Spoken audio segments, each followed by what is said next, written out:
Apenas tengan todos sus membresías en la biblioteca de CONACYT, del SICO, voy a dar algunos ejemplos de búsqueda sobre algunos temas y le va a ser muy útil. Y ya no van a dejar más de usar. Para cualquier cosa que van a estudiar, para cualquier trabajo práctico, para cualquier ensayo, eh, van a usar esa biblioteca. O sea, una revista que se publica hoy está en esa biblioteca. Que se publicó ayer está en esa biblioteca.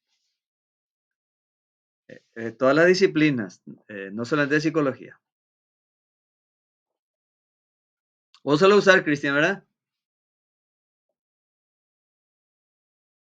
No te escuchamos.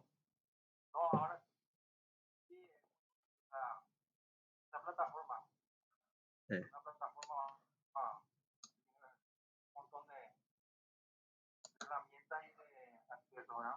sí. Así es que gente, usen. En ese sentido estamos a nivel del primer mundo. Quizás no tengamos profesores del primer mundo ni aulas, pero biblioteca tenemos. Bueno, ya hemos dado Bacon y Hume. Hoy vamos a tocar uno de los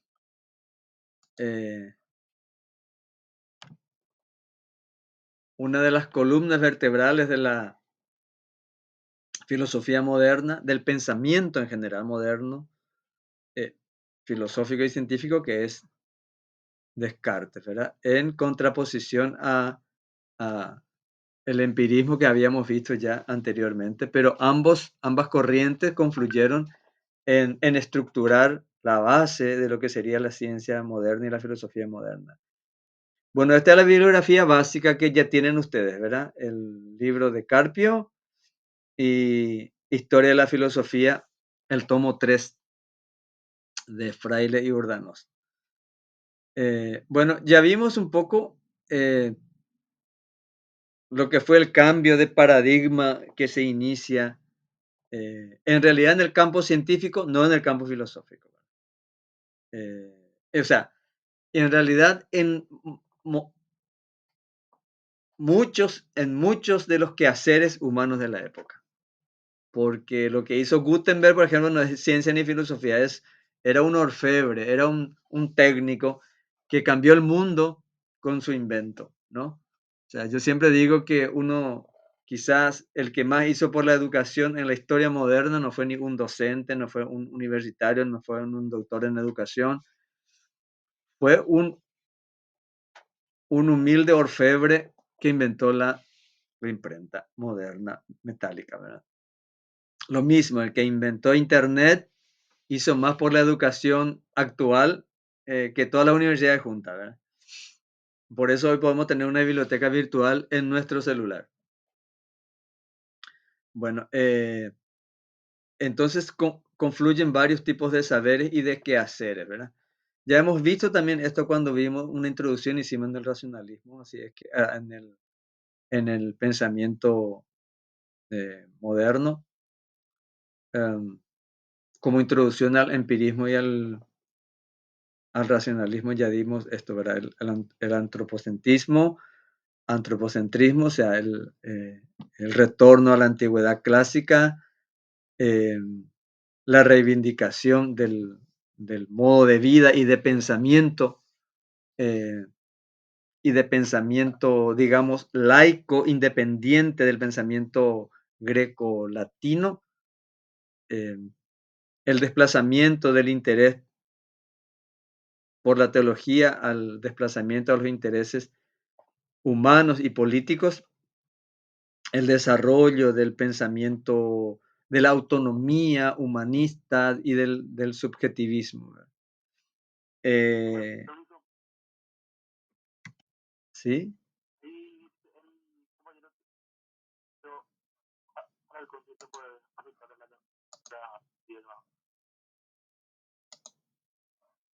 Ok, ahí está. Bueno, y es cambia el centro de las preocupaciones y también eh, la actividad generalizada de la gente pasa de ser la devoción y el trabajo agrícola a la curiosidad intelectual del pensamiento y la actividad de invención y de construcción de instrumentos, molinos, herramientas, perfeccionamiento de telares, etcétera. Entonces, hay un gran desarrollo de, sobre todo de la mecánica. Bueno, no es casual que los pensadores de la época hayan dedicado parte de su formación y de su investigación a la matemática. Todos los empiristas, Descartes también, otros racionalistas como Leibniz. Leibniz es un capo en matemática. O sea, no eran solamente filósofos, eran eh, gente que tenía una preocupación parecida a la antigüedad clásica griega, que el filósofo era astrónomo, matemático, eh, algunos médicos incluso, ¿verdad? Bueno, y estamos en una parte, en un momento de transición entre algunas actividades humanas despreciadas, peligrosas, incluso perseguidas, como la alquimia, las brujerías, ¿verdad? Que ya dijimos eran antecesoras tanto de la biología y el otro de la química, ¿verdad? Y bueno, un sector de la sociedad los perseguía y los calumniaba y otro sector se interesaba por lo que hacían, ¿verdad? Eh, Entonces estamos en ese mundo convulsionado en crisis, o sea, no es un camino lineal, ¿verdad? El paso de la Edad Media a la Edad Moderna, sino que un problema crítico en esa época, ¿verdad?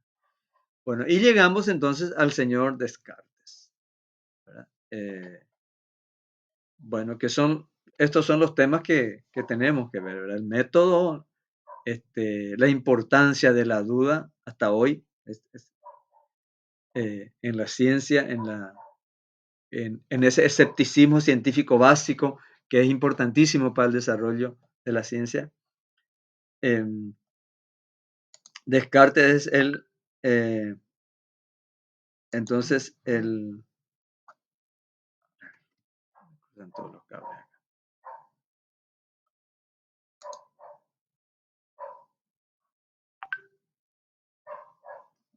Em, el padre del racionalismo, el capo del racionalismo.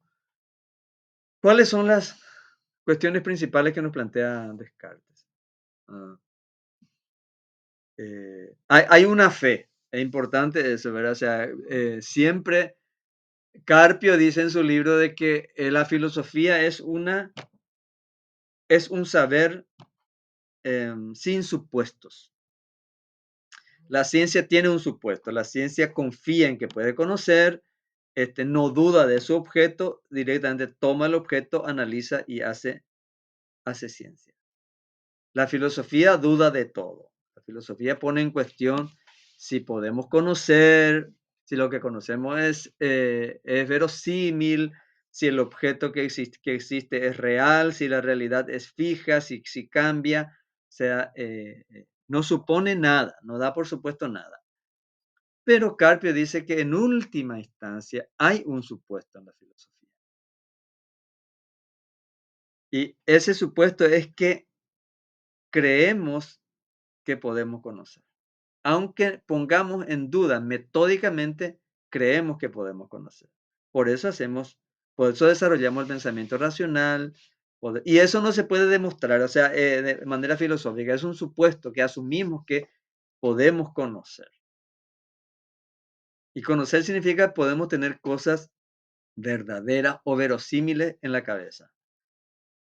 Entonces, bueno, esto lleva a un extremo a Descartes, ¿verdad? Hay una plena confianza en la razón y solo en la razón como base del conocimiento, como instrumento de conocimiento.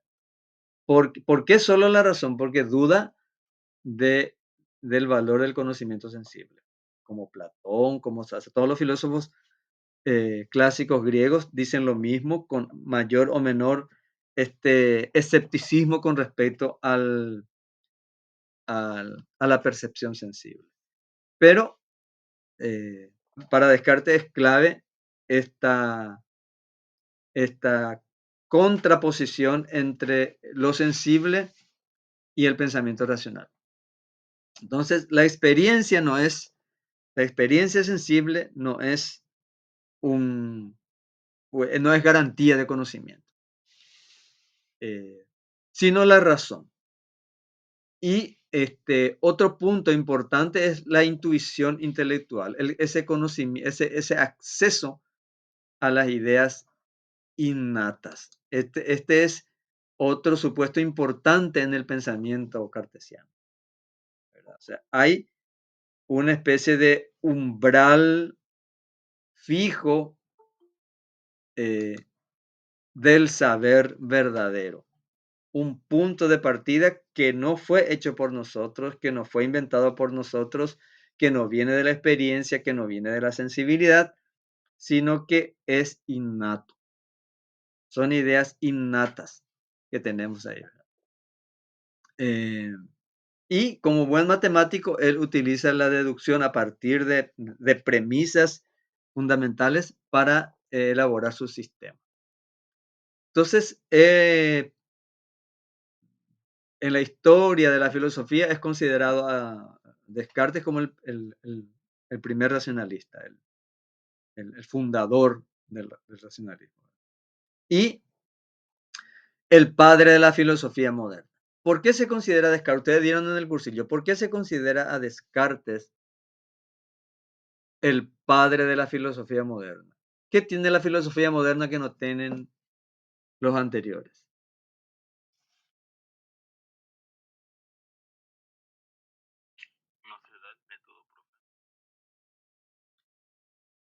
Sí, o sea, ¿en qué estriba ese método? ¿Cuál sería?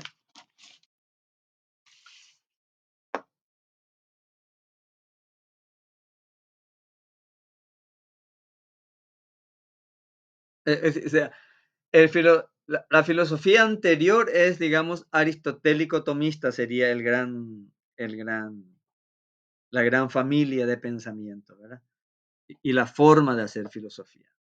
Si ustedes vieron o echaron una ojeada a la suma de Tomás, van a dar cuenta que pone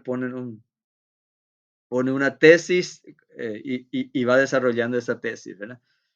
Ponen una frase de Aristóteles, una idea de Aristóteles y va desarrollando eh, como glosas el pensamiento clásico de los filósofos.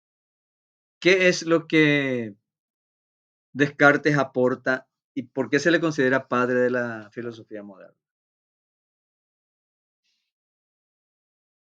¿Alguien que quiera tirar la segunda piedra?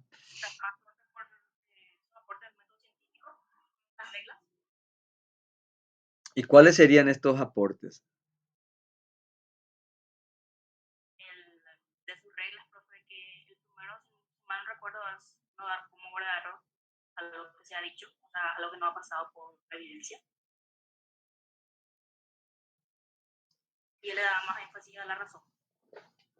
Bien, sí, yo creo que apuntan bien. Es decir, eh, el conocimiento tiene que fundarse en, en evidencia, decía él, ¿verdad? En demostraciones racionales y no en otros factores, como la autoridad de filósofos anteriores o eh,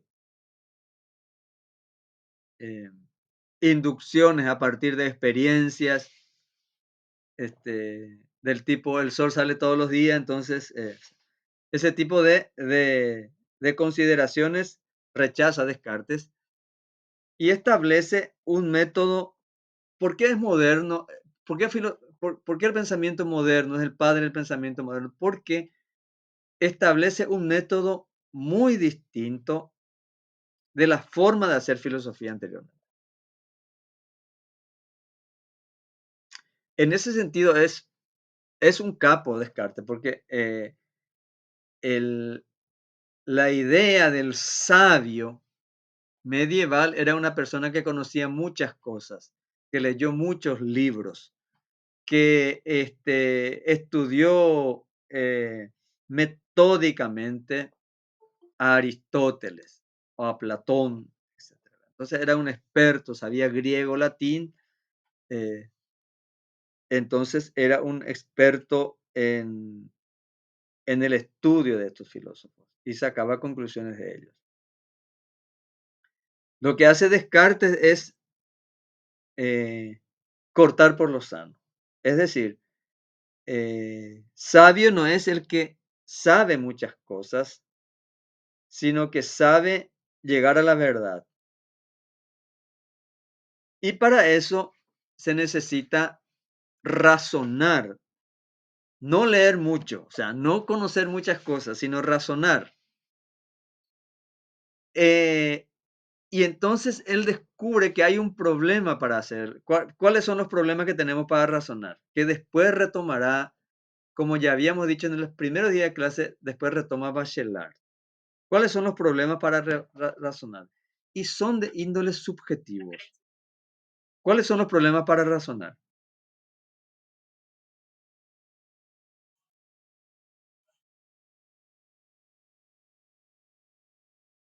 O hoy, ¿cuáles son los problemas? Cuando vivimos con Bachelard, ¿cuáles son los problemas para razonar, para pensar? Profe, los problemas para razonar podría ser la ignorancia, porque muchas veces nosotros discutimos queriendo tener la razón. No, no es como el estilo socrático que, por ejemplo, él no buscaba tener la razón, sino él buscaba un aprendizaje, el camino a la verdad. Muchas veces lo que nos impide razonar es la ignorancia de a qué queremos llegar, ¿verdad? De repente solamente queremos tener justamente redundando, queremos tener la razón, pero no buscamos esa verdad. Entonces, redundando de nuevo, eso nos medios que nos prohíbe a razonar si la otra persona está teniendo la razón, poniéndolo en un plano en específico, ¿verdad? Hay varios ejemplos también, podría decir. Sí, eh, Descartes diría lo que vos estás diciendo de esta manera. En realidad, el obstáculo que tenemos es que creemos que sabemos y tenemos muchas cosas en la cabeza. eh, Muchas cosas aprendidas socialmente, de nuestro entorno, de nuestra familia, del sentido común. Pensamos como piensan los perros, como piensan la mayoría de la gente. eh, y creemos que eso es conocimiento verdadero. El sentido común, el pensamiento socialmente determinado, es uno de los grandes obstáculos. O sea, es decir, tenemos muchos conocimientos en la cabeza y creemos que eso es verdadero.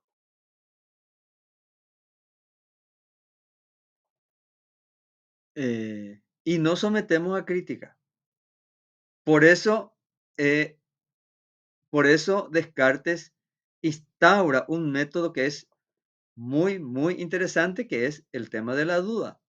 O sea, este, y para dudar, ahí viene el problema, eh, ahí viene el problema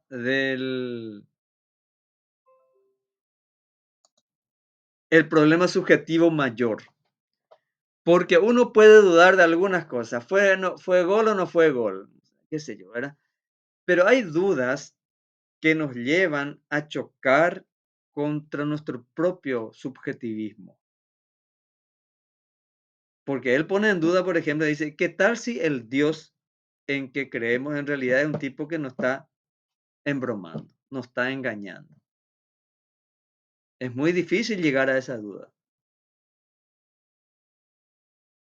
¿Qué tal si nuestros padres toda la vida nos han estafado intelectualmente?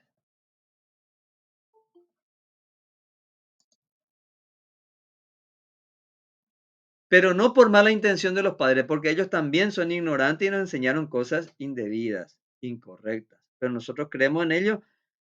Pero ¿qué tal si nuestros docentes nos están diciendo macanada?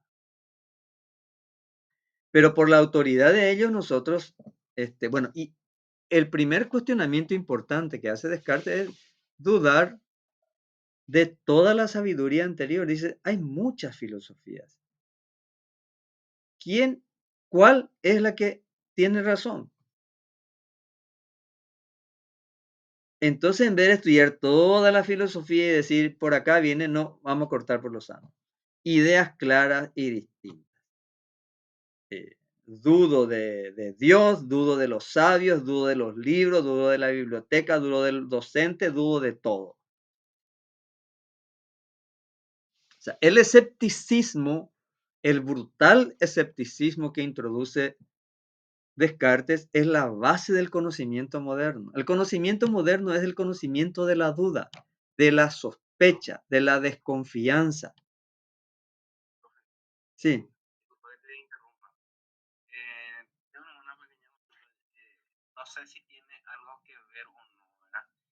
Matemática, por ejemplo, los profesores dicen por descarte, dice, ¿verdad? Por ejemplo, cuando descarta alguna operación, un número, ¿verdad? Quisiera saber más si tiene algo que ver con este filósofo esto. entiendo que tiene que ver por descartar, ¿verdad? Salvo ¿cómo se llama? Hay una cosa cartesiana que se usa, el X, y ¿cómo es que se llama? Ese, claro, el plano cartesiano. Si se refiere a eso, sí, tiene que ver con Descartes, pero por Descartes cuando dice es porque está descartando algo. Como hoy decimos en computación, por omisión siempre ya está. Profe, creo que es un problema de la homofonía nomás, al Sí, españolizar Descartes, porque en realidad es Descartes, no Descartes. Eh, Descartes en por francés, ¿verdad? Pero en homofonía, castellano, sí, sí. Pero, creo que es una pero, confusión. claro, pero se puede decir por descarte porque estamos descartando, ¿no? Descartar, el verbo descartar se puede conjugar. Em, Bueno, entonces el escepticismo, la duda, la desconfianza es la característica del pensamiento moderno. Es una reacción ante aquel tipo de conocimiento y del pensar que estaba fundada en la confianza. Si dice Aristóteles, está bien. Si viene de la Biblia, nadie discute. Si viene de Aristóteles, nadie discute. Entonces había un conocimiento basado en la confianza, en la fe. Por un lado la iglesia, por un lado el gran filósofo Aristóteles y su consecuente seguidor Tomás de Aquino. Entonces, si dice eh, nadie le discute a Aristóteles, nadie le discute a Tomás de Aquino. Entonces, lo que se hacía era una especie de comentario de esos filósofos. Eh, Descartes rompe con todo eso. Desconfío de que ellos digan la verdad, desconfío del pensamiento religioso, desconfío de Dios, no solamente de la Biblia, de Dios desconfío. Desconfío del conocimiento sensible.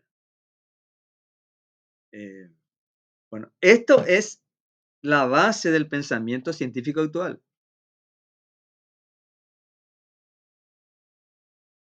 eh, Porque es casi una disciplina que cuando alguien dice algo, descubrí algo, invento algo o propongo algo, todo el mundo comienza a buscarle la vuelta.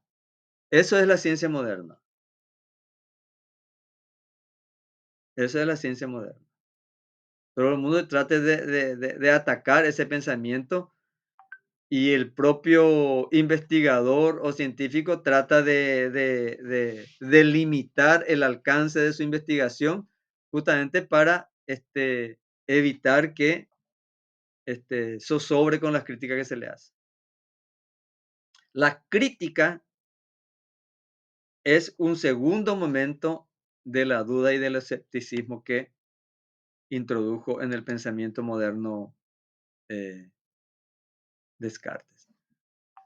Em, ¿Cuál es el criterio de verdad? Este es muy importante para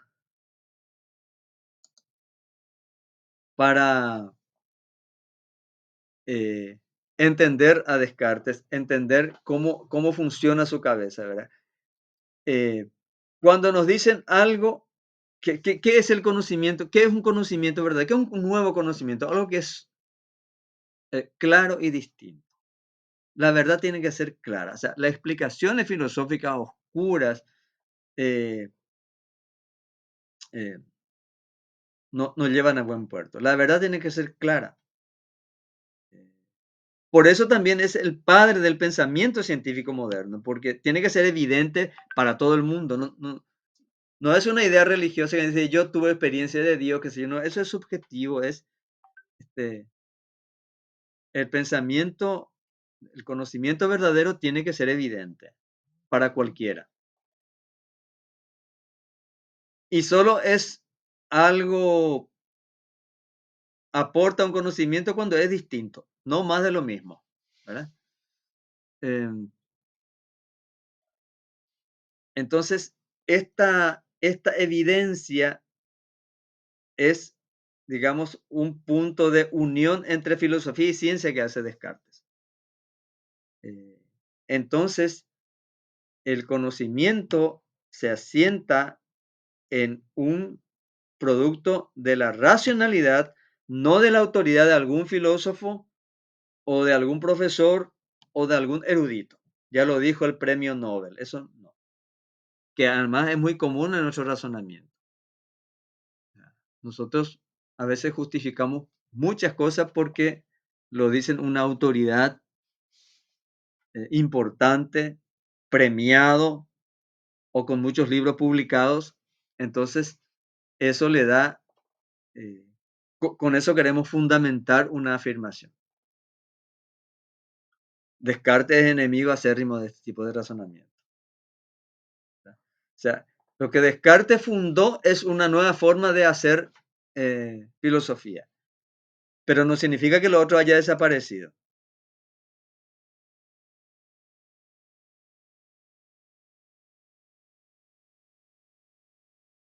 Eh, bueno, de esto ya hemos hablado. Eh, Ahora, ¿cuál es el valor de la duda, digamos, políticamente? Eh, en ese sentido también es moderno Descartes, eh, porque aquella persona que sabe dudar y que no tiene miedo de dudar, se pone a la altura de cualquier sabio. O sea, cualquiera puede ser sabio, porque no es un producto de la facultad intelectual, sino del coraje para atreverse a pensar de manera independiente y enfrentar el sentido común, los prejuicios sociales, la moda del pensamiento, las autoridades del que, sin tener miedo de preguntar a la autoridad, de por qué decía eso, es cierto eso, demostrame, que te diga, no, yo tengo muchos estudios, estoy muchos años y ya estoy en esto. No, eso no es ninguna, no hay nada evidente, no es claro y distinto. ¿Por qué decís lo que decís? O sea, la simpleza de ser sabio en Descartes estriba en la capacidad que uno tenga, el coraje que uno tenga para dudar, para ser escéptico. El sabio no es el que aplaude como foca lo que dice su profesor o el científico. El sabio es el que duda, el que le busca la vuelta, el que sospecha, el desconfiado. Metódicamente, ¿verdad? No es una mala persona. El que le busca la quinta pata al gato. Ese es el método cartesiano. Pero no estamos hablando de mala onda ni de mala intención, sino que ese espíritu escéptico es lo que hace desarrollar la ciencia. y obliga al interlocutor a demostrar su argumento, a demostrar su afirmación. Entonces, ¿cuáles son los ejes de la duda? Los sentidos, eso no hay que argumentar mucho, ¿verdad? Eh, no nos dan ninguna información certera. Siempre, por eso es la justificación de la ciencia, porque nada de lo que es aparente es tal. Por eso es la justificación de la ciencia. La ciencia existe porque las cosas no son como aparentan. Las cosas tienen algo de apariencia, pero no es todo, no está todo en su apariencia. Hay que dar vueltas, hay que analizar, hay que profundizar, hay que comparar, hay que ubicar, hay que contextualizar para entender un fenómeno. Entonces, eh, un primer aspecto es la desconfianza de los datos que nos dan la experiencia, ¿verdad? Eh, tenemos también imaginación, es decir, nosotros producimos cosas en la cabeza, así como decía Hume, ¿verdad? Juntamos cosas y tenemos en la imaginación. Las ideas adventicias que diría, ¿verdad? Eh, Descartes. A partir de los datos que nos dan la experiencia, juntamos, inventamos cosas fabulosas en la cabeza, ¿verdad?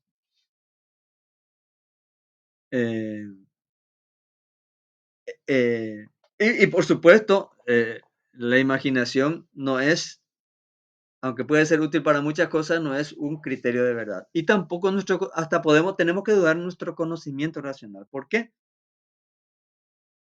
Porque por más inteligente que seamos, podemos cometer errores de razonamiento. No, por ejemplo, en el fragor de la discusión, podemos incluso sin mala intención, sin tratar de engañar, sin hacer falacia, podemos cometer errores en el razonamiento. El típico error es lo que se llama paralogismo, que lo desarrolla muy bien Kant, ¿verdad? Paralogismo es una conclusión errada, apresurada, pero que parte de datos ciertos. Un típico paralogismo es, como había dicho Hume, que como tenemos un yo lógico, unidad de nuestras percepciones y nuestra eh, elucubración, en nuestro pensamiento, a ese yo lógico le damos una realidad, del cual no podemos demostrar que existe. Un yo real. Hay un yo lógico, pues si no, no podríamos ni hablar, ¿verdad? Pero la vez pasada estuvimos viendo si hay que hay un yo o varios yo en nuestro ser. Bueno, esto los clásicos racionalistas consideran un paralogismo. No podemos concluir que esto exista. O sea, ¿qué queremos decir con esto? Que hasta tenemos que dudar nuestro propio razonamiento, someter a crítica nuestro propio razonamiento, nuestra forma de razonar. No es que dudemos de nuestra capacidad de razonar, pero que podemos cometer errores en el razonamiento, incluso bien intencionadamente. Entonces hay tres niveles de, de dudas que introduce eh, Descartes, ¿verdad? Y la duda más radical, más violenta es dudar del propio Dios. Él era muy creyente, ¿no? Pero introduce la hipótesis del famoso genio maligno. ¿Qué tal si el Dios que creemos que es bueno en realidad es una persona maligna que todo el tiempo nos estuvo engañando?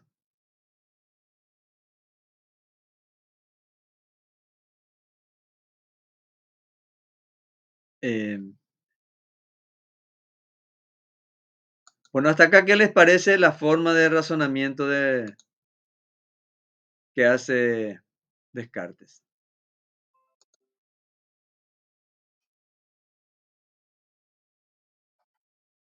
¿Qué es lo que está perfecto, Patricia?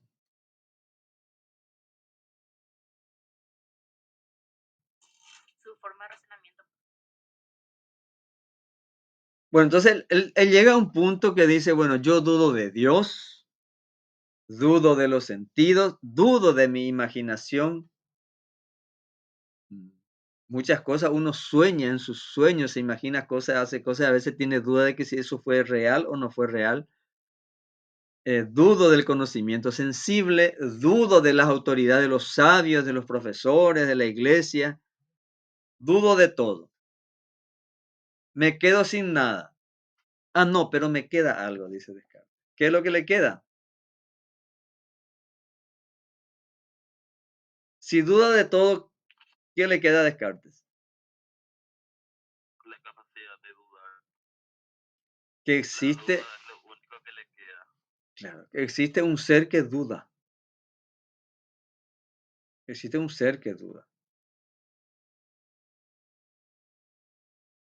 Entonces, ven el método, llega un punto en que hay una célula, un átomo, un punto de partida, eh, el cual, eh, del cual ya no se puede volver. Más allá no podemos ir. Eh, bueno, viste que estamos hablando del razonamiento y de que está correcto dudar también, ¿verdad? De que podemos tener algún error igual sin intención, ¿verdad? Hasta ahí es lo que yo voy parafraseando lo que vos estás diciendo, ¿verdad? Mi consulta es la siguiente, ¿verdad? Esto no aplica, por ejemplo, a la gente, por ejemplo, a los médicos, por ejemplo, que no, ¿cómo vas a dudar de los análisis clínicos, por ejemplo, ¿verdad? Si dudas de esos análisis, entonces ya prácticamente se desarma el conocimiento, ¿verdad? El cual vos cimentaste tu carrera, vamos a decir, ¿verdad? Entonces, esto de dudar para lograr un buen razonamiento no se aplica a todas las cosas, ¿verdad? Eh, Hay métodos, por ejemplo, cuando uno escribe un artículo para una revista científica, este, no te dice el editor, ah, mira, escribió fulano de tal premio Nobel de Economía. Nos envía un artículo, genial, vamos a publicar. Sino que envía ese artículo a otro par que analiza, sin saber quién escribió. Hay un arbitraje, se somete a la opinión de otros antes de publicar. En los libros, por ejemplo, no pasa eso, pero cuando uno no quiere meter la pata, tiene un libro y le envía a varios amigos o qué sé yo, para que revisen un poco, ¿verdad? Pero en los artículos de la revista se somete a un arbitraje. Y ahí hay un filtro ya, ¿verdad? Y después se publica. La publicación hace que la gente, tenedor libre, ¿verdad? Entre a ver tu artículo y este, puede surgir un montón de cosas ahí, ¿verdad? Entonces, ese es un método que la duda ya está estructurada, institucionalizada, por ejemplo, en los sistemas de las revistas científicas. O sea, te envía un artículo, genial, muchas gracias, recibido, vamos a enviar al arbitraje. Además, para que sea seria una revista tiene que hacer eso. Eso es una duda institucionalizada. Y en los médicos, es de lo que más se duda son los médicos, ¿verdad? Cuando, si es una gripe, qué sé yo, y le erró el médico, no hay ningún problema, ¿verdad? No toma nomás el medicamento y la gente, mucha gente se va, le da la receta y no toma el medicamento. No. Otros, cuando es un problema grave, eh, se va a someter a cirugía. Yo mismo hice varias veces eso cuando tuve que hacerme cirugía de la rodilla. Una segunda opinión. Una segunda opinión. Pero me parece que lo que él pregunta es cómo va a andar dudando el médico de su propio conocimiento. No, no, lo que yo pregunto es, viste que los médicos hacen análisis, ¿verdad? Por ejemplo, de sangre o una radiografía, ¿verdad? En los libros ya está, por ejemplo, en las imágenes, qué significa esa radiografía o qué significa tanto, qué sé yo, glóbulos blancos, ese tipo de cosas, ¿verdad? ¿cómo uno va a dudar de, por ejemplo, de ese tipo de cosas, ¿verdad?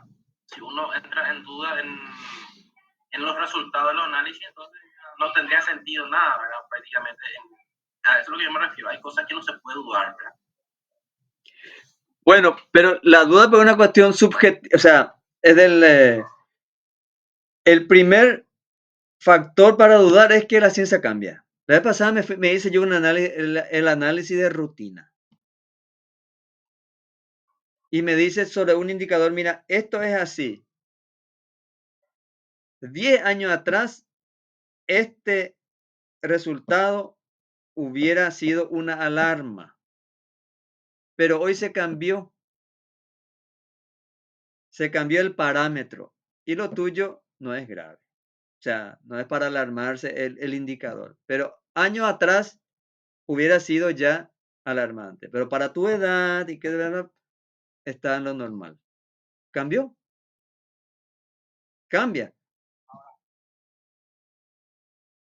El tema acá parece que la duda a partir de Descartes empieza a aparecer, ¿verdad? Como una herramienta para poder pensar, para poder llegar a una certeza, no es que sea algo permanente, ¿verdad? Sino Claro, que es un paso, ¿verdad? Para poder construir algo que no sea dudoso, ¿verdad?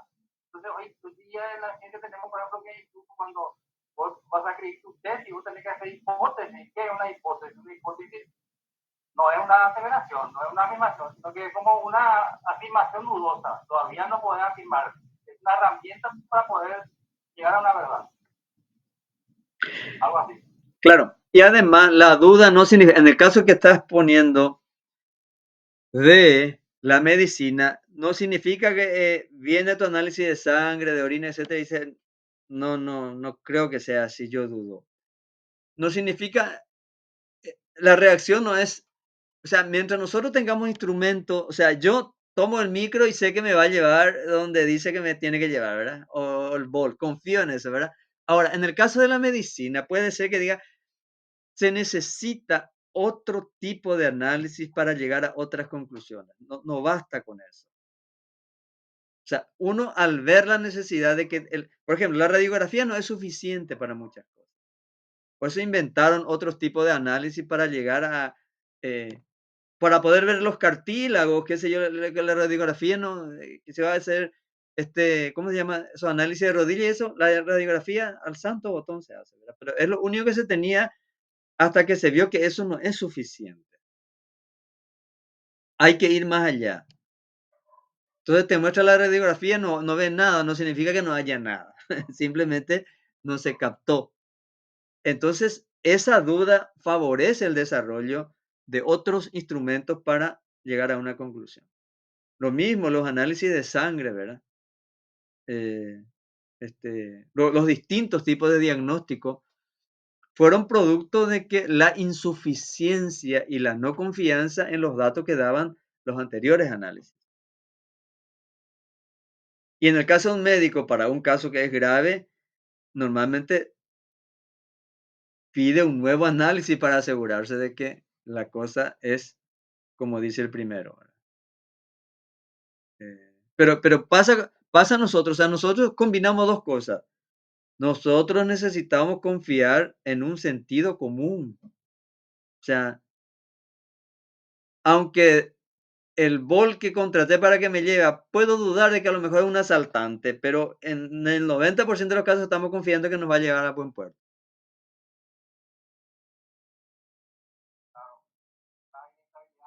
Pero siempre miramos si toca la mano a la cintura, eso, bueno, a ver si se rasca nomás, o ¿ves? Hay un cierto, ¿verdad? Eh, es cierto lo que dice Cristian, no es que todo el tiempo uno dude en la vida cotidiana, ¿verdad? O sea, si uno come en la familia, va a confiar que tu mamá no va a poner veneno en la comida, o sea que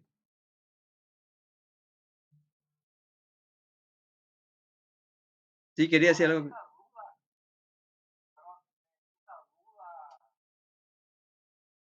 Entonces le ocurrió casi nomás a Descartes, seguramente algo estaba pasando alrededor de él también, porque fíjate, retrocedía, vemos un poquito más del tiempo, ¿verdad? A nadie se le hubiera ocurrido, qué sé yo, en la temprana edad media ese tipo de pensamiento. Escepticismo, por ejemplo, total, así como es. ¿Verdad? O sea que el momento histórico que Descartes está pensando, ¿verdad? Le hace pensar, le hace dudar de todo, ¿verdad? Porque están pasando por lo visto algunas cosas ya, una sociedad que le hacen dudar, ¿verdad? Que le hacen pensar que la duda es algo necesario.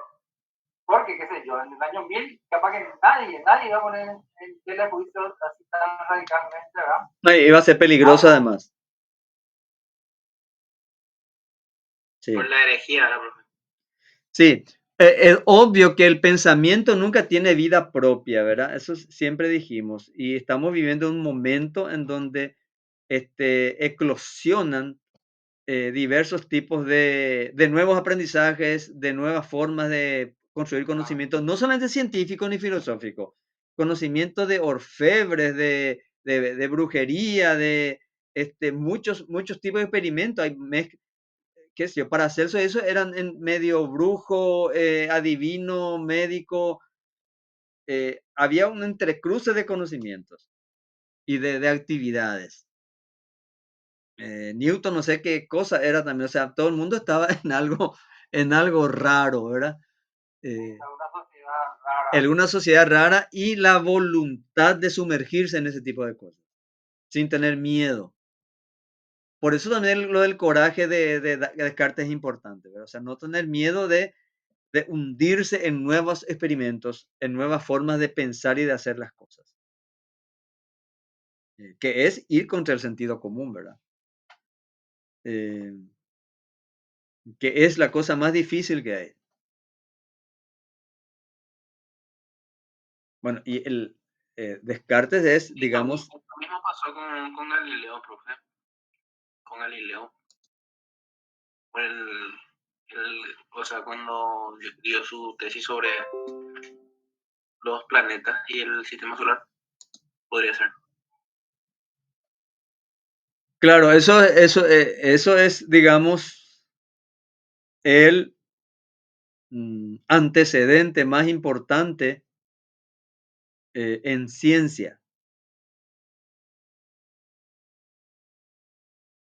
que recoge Descartes, digamos, y para decir de que, o sea, justamente es la ciencia la que hace tambalear a toda la filosofía y a todo el pensamiento y la religión y todo, a todo hace tambalear, ¿verdad? Porque hay una cosa en común entre Galileo y Descartes, que es la democratización del saber. Es decir, ¿qué decía Galileo? Miren el cielo con un telescopio y van a ver que las cosas se mueven. Y dice Descartes, duden de todo, piensen por sí mismos, no tengan miedo de dudar. Y ahí le van a aparecer cosas nuevas. Y eso es enfrentarse a todo el orden establecido. Porque a Galileo le dijeron, mira, vos estás contra la Biblia, contra toda la literatura, contra todas las bibliotecas, contra todas las academias, contra todas las universidades. Estás en contra de todo. ¿Te estás dando cuenta de lo que estás haciendo? ¿Sí? Abre algo grandioso, Ángel, porque es un camino sin retorno, porque a partir de ahí, ¿verdad? El conocimiento, a veces científico, filosófico, se va a separar para siempre de la iglesia, por Sí, ejemplo, del conocimiento que sí, estaba integrado a la iglesia, ¿verdad? A ver. sí. Y digamos, hay irrumpe una nueva forma de la sabiduría que no está ligado a los libros y la biblioteca, porque el conocimiento era muy aristocrático, muy cerrado en algunas personas, ¿eh? Algunos monjes y libresco, ¿verdad? Galileo, ¿qué hace? Mira la naturaleza. ¿Y Descartes qué hace? Usa la cabeza. La cabeza y la voluntad. O sea, usa el pensamiento, pero también la voluntad. La voluntad de pensar distinto, pensar al revés, pensar contra el sentido común.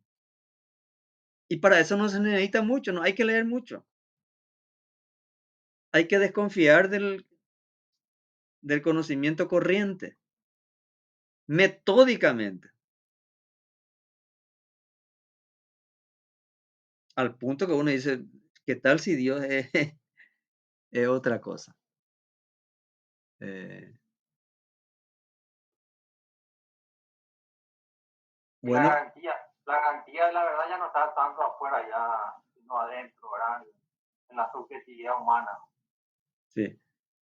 Para mí, Ya, para mí ese es lo más importante de Descartes que nosotros tenemos que tener en cuenta en esta cátedra de filosofía de la carrera de psicología, ¿verdad? Que es el aporte que él hace en ese sentido, ¿verdad? O sea, al simplificar la forma de construir conocimiento y dos, al poner como el factor fundamental para la construcción del conocimiento el factor subjetivo, en el sentido de disponerse a romper con los obstáculos epistemológicos.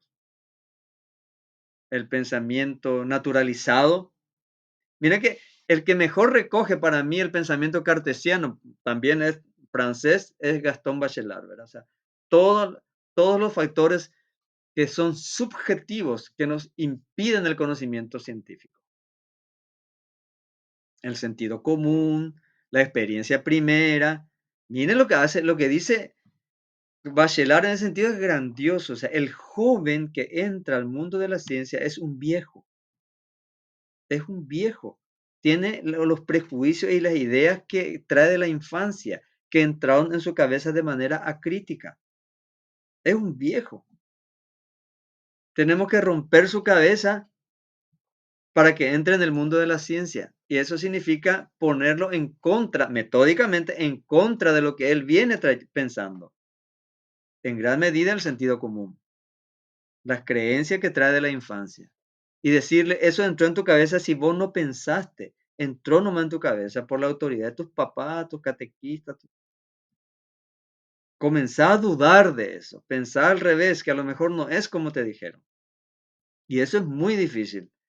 No muy difícil intelectualmente, muy difícil eh, como voluntad, como subjetividad.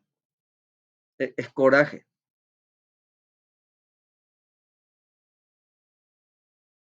Eso es cartesiano. Eso inaugura Descartes.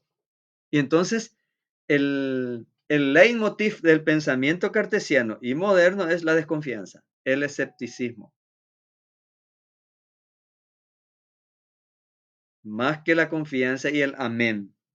Porque de alguna manera es una reacción contra la forma de ser de antes de la Edad Media. En la Edad Media no había autonomía de pensamiento. Uno tenía las creencias y los saberes y el sentido común que viene de la familia, de los padres, de la comunidad. No, no se discute qué tenés que ser vos o qué tenés que pensar o qué moral tenés que tener. Ya está determinado qué tiene que ser. Como hoy dicen la gente, porque eso es falta de ética, te dice la gente. Como si fuera que todo el mundo tenemos la misma ética o todo el mundo debemos tener la misma ética. Y antes era así en la Edad Media, se creía que el pensamiento cristiano era el pensamiento del mundo. No se puede pensar de manera diferente. Hasta los casamientos se determinaban no de manera individual. No se le pasaba por la cabeza a la gente, sobre todo a las mujeres, que ella tenía que decidir con quién casarse. No es que no podía hacer, ni siquiera podía pensar, no se le ocurría. Porque hay una tradición de miles de años donde se hacía de una manera determinada. Entonces, cuando nosotros vimos en la introducción, entra Lutero, el pensamiento individual, el subjetivismo, entonces eso hace posible también que el pensamiento cartesiano se desarrolle. Podés pensar por vos mismo. Podés pensar por vos mismo.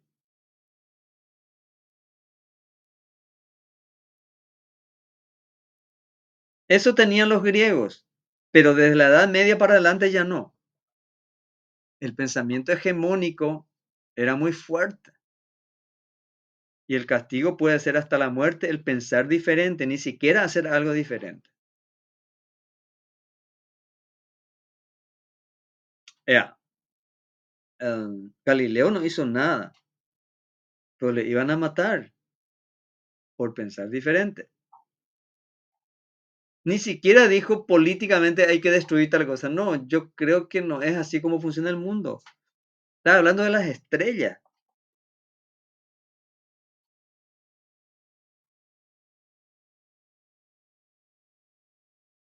Y miren, la idea que el pensamiento que introduce la duda metódica, que introduce Descartes, es actual. Es actual y difícil, porque también nosotros arrastramos muchas cosas de nuestra familia, de nuestra entidad nacional, de nuestra religión, de nuestra propia facultad. No es tan fácil pensar diferente, investigar cosas diferentes, dudar, expresar la duda.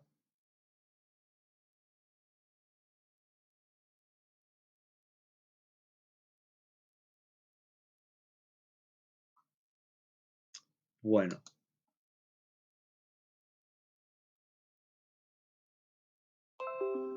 de esto ya hablamos, de grosso modo. Bueno, ahora bien,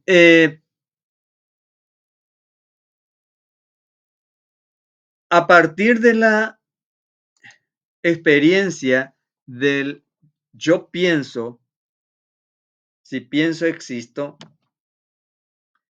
es la primera conclusión a la que llega Descartes. Y a partir de ahí llega a una segunda conclusión. ¿Cuál es la segunda conclusión?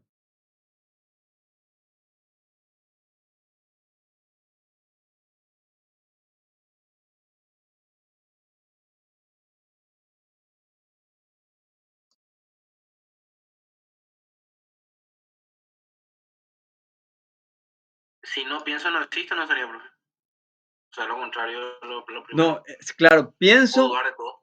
si pienso, si dudo es porque pienso, si pienso existo. Ahora él dice, yo también me doy cuenta de que mi existencia existo, pero mi existencia no depende de mí, yo no me hice a mí mismo. Entonces tiene que haber una causa distinta a mí y superior a mí que le dé sentido y que dé explicación de mi existencia. Y ahí llega a la conclusión de que Dios existe, ¿verdad? O sea, que la causa última o sea, de la existencia de su yo es Dios. ¿Verdad? Y entonces, primera conclusión, Él existe. El yo existe, yo existo. Segunda conclusión, Dios existe, porque yo no soy causa de mí mismo. Y tercera conclusión es que existe la realidad material que nos rodea. ¿Qué podemos decir de la realidad material que nos rodea? ¿Qué podemos decir? ¿Qué es lo que podemos decir que nadie puede discutir? Porque esa es su idea clara y distinta. Clarísimo. ¿Qué es lo más claro que podemos decir de la realidad material?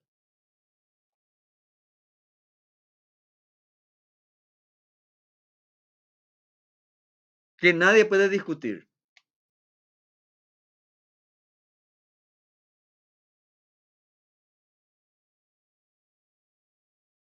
¿Qué podemos decir de este mouse? ¿Qué podemos decir de este bolígrafo?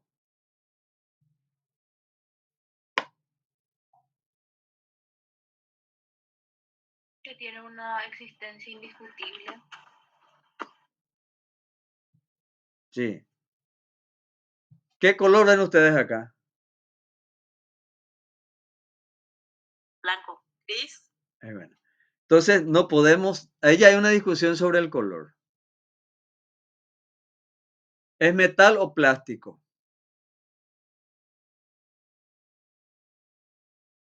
Metal. ¿Es duro o blando? Duro. Entonces, hay algunas cosas que quizás hasta pueda haber consenso, pero no significa que sea, porque todito podemos equivocarnos incluso, todito pueden ver que esto sea plástico y es metal, y todos pueden creer que es metal y es plástico, y todos pueden creer que es duro pero es blando. Todos pueden creer que es blanco pero no es blanco. Entonces, podemos discutir horas de las características de lo material que estamos viendo, pero lo único que podemos decir rápidamente, porque es claro y distinto, es que, ¿qué podemos decir de él? ¿Existe? Que existe, dice, está bien. Pero Descartes dice de una manera más clara, ocupa un lugar en el espacio. Oh, claro. Eso es lo que podemos decir. Esa es la res extensa. Lo que está diciendo es existe, ¿verdad? Pero lo dice de una manera que este, esos son los datos objetivos, diríamos hoy, ¿verdad? Una manera de clasificar las cosas de Sí, modo amplio, ¿verdad? sí, Todas las cosas entran en eso, ¿verdad? Todas las cosas tienen un sí, espacio, un cuerpo. sí. Entonces, Descartes clasifica tres sustancias, que después vamos a ver con Christian cuando veamos de Spinoza cómo los líos que hay con esto, ¿verdad? O sea, la res pensante, yo pienso, luego existo, res cogitans, la res infinita, o sea, que es Dios, y la res extensa, que son los cuerpos que están en el espacio. Ahora bien, el ser humano, ¿yo qué soy? ¿Res extensa o res cogitans?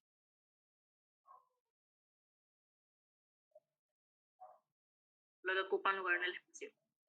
Sí. O sea, soy una materia, pero también soy res cogitans. Y ahí se le arma el lío a Descartes. ¿Dónde está el lío de que res infinita, Dios no hay ningún problema, va a ser un ser espiritual, ¿verdad? La red extensa no hay problema, acá está un celular, un mouse, pero yo soy dos cosas, porque hay tres sustancias, dice Descartes. La red infinita, Dios. Red extensa, yo pienso. Y res extensa, tengo cuerpo. Ahora bien, si yo soy dos sustancias, ¿cómo se unen?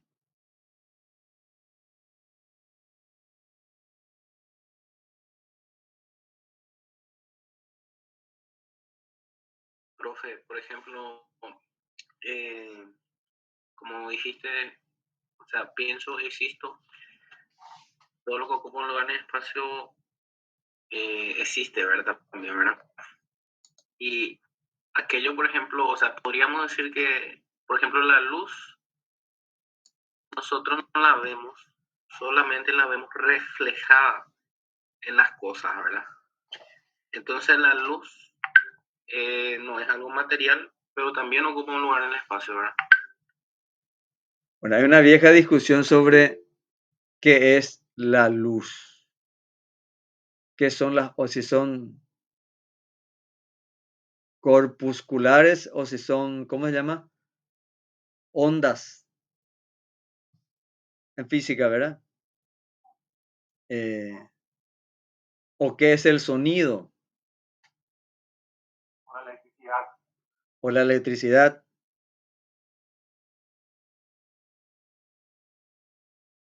Hay cuestiones físicas, materiales, invisibles, como ahora el bosón de Higgs, ¿verdad? La partícula de Dios, que se considera que es la base material del universo. Imagínate, y no se ve. Se tuvo que hacer un experimento de no sé cuántos millones de dólares a no sé cuántos metros bajo tierra para tratar de detectar esa partícula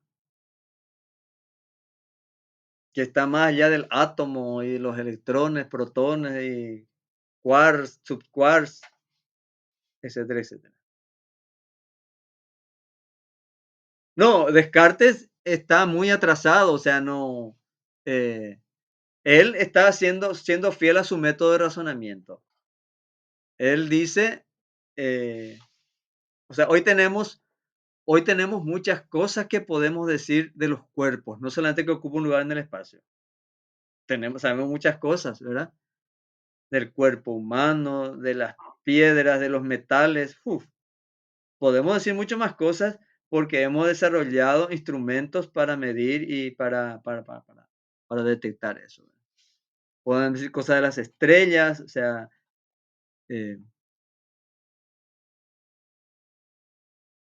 Descartes en ese sentido fue ampliamente superado.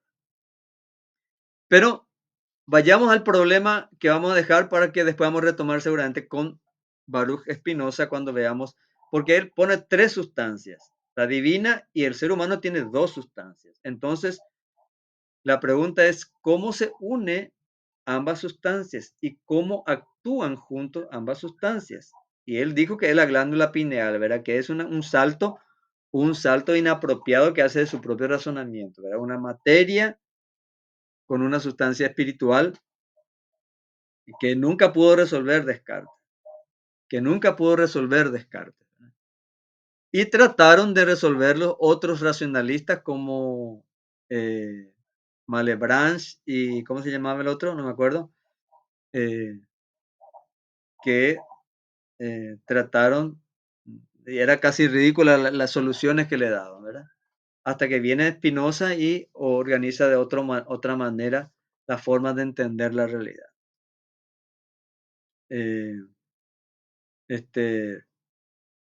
Bueno, en ese sentido, son las debilidades del pensamiento de Descartes con respecto a darle sustancia a varias cosas. Como él era creyente, le da una sustancia a Dios y al ser humano, bueno, y ahí tiene un problema que va a desembocar en un idealismo extremo por un lado y en un materialismo extremo por el otro en el pensamiento posterior, porque hay que definir qué es el ser humano.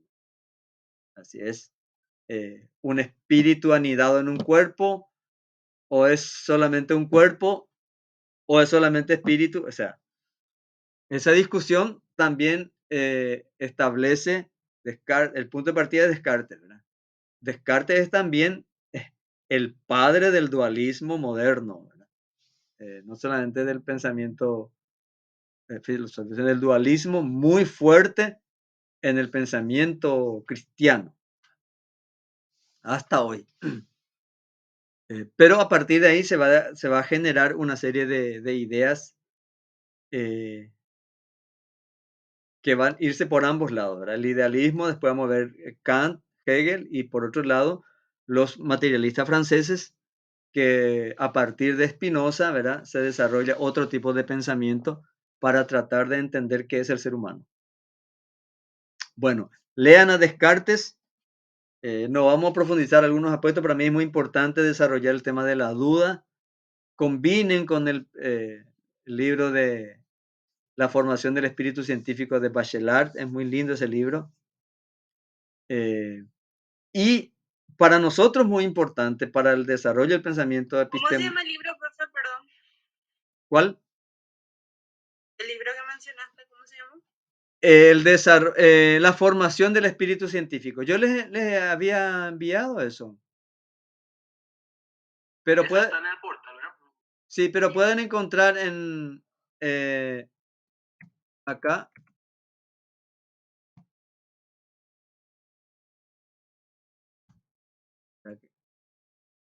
Dale, profe, voy a buscar. En, Gracias. en CD Brady pueden encontrar.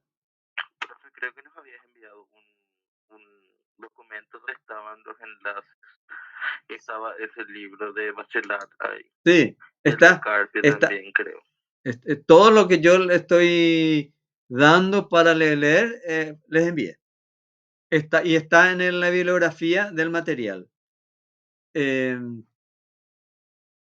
todo caso, le voy a volver a enviar otras fuentes donde bajar ese libro de Bachelard, es muy importante. Y también le envié un artículo breve que habla de la parte de los obstáculos epistemológicos de ese libro. Es muy importante ese libro porque él ataca los obstáculos subjetivos que tenemos para el aprendizaje. Sí, el pensar al revés también era uno de los ejercicios. Sí, ahí también hicimos ese ejercicio. Bueno, Profe, una consulta. Bueno, ¿sabes? Una curiosidad. Y no, ¿quién mejor que usted para responder a esta duda, verdad? Por ejemplo, uno estudia filosofía, ¿verdad? ¿Y cómo uno va, o sea, qué hace un filósofo, o sea, un licenciado en filosofía? ¿Cuál es su labor en la sociedad, por ejemplo, hoy en día? puede manejar Bolt, puede trabajar en una hamburguesería, puede ser funcionario bancario. O sea, hay un tema que a mí me gustaría hacer alguna vez acá en la universidad, un seminario, porque ahora las universidades, No, puede ser presidenta, no fue presidenta. puede ser el presidente, hay unas universidades están introduciendo temáticas de educación no formal para desarrollar 3 tipos de competencia que le llaman. Competencia de adaptación, una competencia de emprendedurismo y una competencia de ambidextro, le llaman. ¿Qué es? Uno estudia una carrera y piensa que le van a contratar por esa carrera, pero hoy el mundo ya no es así. Tenemos que inventar formas de, a partir de nuestras carreras, inventar cosas que se puede hacer, porque eh, las carreras están, pero, por ejemplo, uno se recibe psicólogo y ¿en qué puede trabajar? Entrar en un servicio médico, si es clínico, o que le contraten una ONG. Y es todo lo que puede hacer. Bueno, entonces hoy las universidades norteamericanas y europeas hacen una especie de taller para ver, producir nuevas formas de trabajo y de empleabilidad con respecto a la profesión. Entonces eso es muy importante. Bueno, ¿qué hace un filósofo? Filosofar. ¿En qué puede trabajar? En múltiples cosas puede trabajar. Conozco filósofos que están en periodismo, que están haciendo investigación, que están enseñando y trabajan en muchas cosas. Así también conozco psicólogos que hacen cosas que no tienen nada que ver con la psicología, otros que tienen más o menos con la psicología y otros que no tienen mucho que ver. Eh,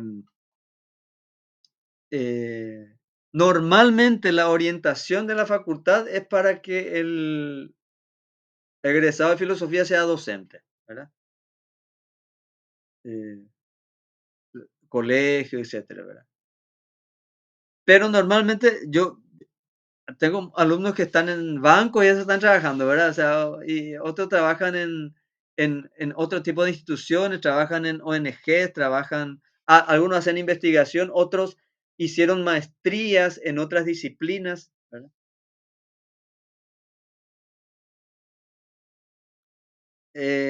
Hace falta hacer una encuesta ahí en qué trabajan los egresados de cada una de las, no solamente de filosofía, de historia, lengua, etcétera, en qué están trabajando. Muy buena pregunta. Muy buena pregunta. Y también ustedes mismos pueden hacer una investigación en qué trabajan los egresados de psicología. Los egresados de psicología. Sí, un pequeño estudio, ¿verdad? De los últimos egresados, los 2 últimos años nomás. Es un problema porque hoy estaba hablando justamente con una egresada de ciencia de la comunicación y la gente sale y cree que va a ser empleado en un medio televisivo o en un diario y ya no es así. Pero uno busca ejemplos en internet, muchas cosas inventaron la gente para poder monetizar su profesión. En la próxima clase a lo mejor hablamos de este aspecto de en qué uno puede ser útil a la sociedad, qué uno puede hacer. ¿Les parece? Sí, profe, Sí, gracias. profe. Sí, profe. Está genial, profe. Sí. Gracias. Son problemas filosóficos, laborales, o sea, muy actual. Muy interesante esa pregunta y nos lleva a charlar un poco al respecto, aunque sea un 10 minutos la próxima vez. Bueno, Sí, profe, porque a mí pues me gustaría